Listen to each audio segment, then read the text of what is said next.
వేధింపులతో సాధించిందేం లేదని అన్నింటికి తెగించే కోట్లాడుతున్నామని BRS working president KTR అన్నారు. రేవంత్ రెడ్డి మీకు ధైర్యం ఉంటే లై డిటెక్టర్ పరీక్షకు రావాలని సవాల్ విసిరారు. రేవంత్ రెడ్డి చెప్పుకోవడానికి చేసిందేమీ లేదని విచారణలో కమిషన్లు అంటూ డైవర్షన్ పాలిటిక్స్ చేస్తున్నారని విమర్శించారు. తమకు చట్టాలు న్యాయస్థానాలపై గౌరవం ఉందని ఎన్నిసార్లు విచారణకు పిలిచినా వస్తానని చెప్పారు. తెలంగాణ కోసం ఇప్పటికే జైలుకు వెళ్లొచ్చానని మళ్లీ జైలుకు వెళ్లాల్సి వచ్చినా భయపడేది లేదన్నారు. ఏసీబీ విచారణకు హాజరయ్యేందుకు తెలంగాణ భవన్ నుంచి బయలుదేరే ముందు కేటీఆర్ మీడియాతో మాట్లాడారు. నిజం నిలకడ మీద తెలుస్తుంది. చట్టాలు న్యాయస్థానాలపై గౌరవం ఉంది కాబట్టి ఏసీబీ విచారణకు ఎన్నిసార్లు పిలిచినా వస్తామని చెప్పాం. విచారణకు పిలవడం ఇది మూడు సార్లు కాదు 30 సార్లైన విచారణకు వస్తాం. కేసీఆర్ హరీష్ రావును కాళేశ్వరం కమిషన్ల ముందు కూర్చోబెట్టారు. వారిని కమిషన్ ముందు కూర్చోబెట్టే పైశాచిక ఆనందం పొందుతున్నారు. కమిషన్లు వేసి మమ్మల్ని ఏదో ఇబ్బంది పెట్టినంత మాత్రాన, వేధించినంత మాత్రాన ప్రజల తరపున ప్రశ్నించడం బంద్ చేస్తామనుకుంటే అది కాంగ్రెస్ ప్రభుత్వం యొక్క అవివేకం, అజ్ఞానం అవుతుంది తప్ప ఇంకోటి కానే కాదు. పెద్దలు కేసీఆర్ గారిని, పెద్దలు హరీష్ రావు గారిని కాళేశ్వరం కమిషన్ ముందు కూర్చోబెట్టి మీరు పైశాచికానందం పొందొచ్చు.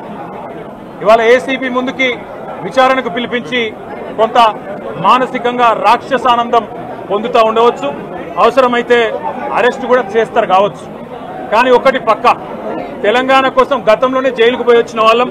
హైదరాబాద్ బ్రాండ్ ఇమేజ్ ను పెంచే ప్రయత్నంలో భాగంగా హైదరాబాద్ బ్రాండ్ ని కాపాడే క్రమంలో తీసుకున్న ఒక నిర్ణయం వల్ల మళ్లీ జైలుకు పోవాల్సి వచ్చినా భయపడేది లేదు. ఒకసారి కాదు 100 సార్లైనా జైలుకు పోతాం. కానీ వదిలిపెట్టాం కాంగ్రెస్ ప్రభుత్వాన్ని, కాంగ్రెస్ పార్టీని. మీరిచ్చిన 420 హామీలు, మీరిచ్చిన దొంగ 6 గ్యారంటీలు, మీరిచ్చిన డిక్లరేషన్లు ఇవాళ మీరు లోకల్ బాడీ ఎన్నికలకు సిద్ధమవుతా ఉన్నారని చెప్పి వార్తలు వస్తా ఉన్నాయి. రేవంత్ రెడ్డి గారు నిన్ను మొత్తం రాష్ట్రంలోని బీసీ వర్గాల ప్రజలందరూ గమనిస్తున్నారు.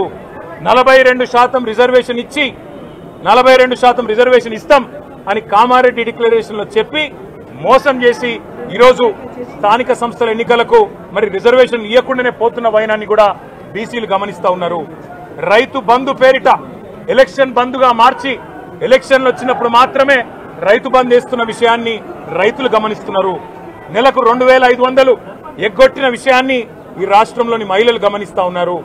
2 లక్షల ఉద్యోగాలని చెప్పి నువ్వు చేసిన మోసాన్ని ఈరోజు రాష్ట్రంలోని యువత గమనించింది. కాబట్టే నీ దగ్గర చెప్పుకోవడానికి సమాధానం లేదు, చెప్పుకునేందుకు ఏమీ లేదు. కాబట్టి ఏం చేయాలి, నువ్వు ఏదో ఒక డైవర్షన్ మీద, ఏదో ఒక రకంగా ఒక కమిషన్ అని, ఎంక్వైరీ అని, ఏదో జరిగిందని, ఇదిగో పులి అంటే అదిగో తోక అని, నువ్వేమో దున్నపోతు తినిందనగానే నీకు తయారుగా నీ జోడీదారు బీజేపీ రెడీగా ఉన్నాడు. నువ్వు దున్నపోతు తినిందనగానే వాడు దుడ్డని కట్టేయని వాడికి వస్తాడు. మీ ఇద్దరి దొంగ భాగవతం, మీ ఇద్దరి దొంగ నాటకాలు తెలంగాణ ప్రజలకు అర్థమైనాయి.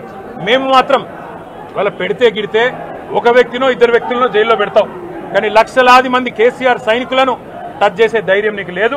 తెలంగాణ ప్రజలకు రక్షణ కవచం లాగా ఆనాడు ఉన్నది టీఆర్ఎస్ఏ, ఈ రోజు ఉండేది బీఆర్ఎస్ఏ. రేపటికి కూడా స్వీయ రాజకీయ అస్తిత్వమే శ్రీరామ రక్ష అనే విధంగా ముందుకు పోతాం. నువ్వు ఒక్కసారి కాదు 100 సార్లు పిలిచినా వస్తా, 100 సార్లు నిజమే చెప్తా. నువ్వు లై డిటెక్టర్ పరీక్షకు నీకు దమ్ముంటే నువ్వు మగాడివైతే రా. రాష్ట్ర ప్రజలందరూ చూస్తుండగా లై డిటెక్టర్ కూడా రెడీ. నువ్వు ఒక కేసు కాదు ఇంకో 1000 కేసులు పెట్టినా మేము ప్రశ్నించడం బంద్ చేయం, కొట్లాడడం బంద్ చేయం, తెలంగాణ ప్రజల తరపున నిలదీయడం బంద్ చేయం. నువ్వు వేధింపుల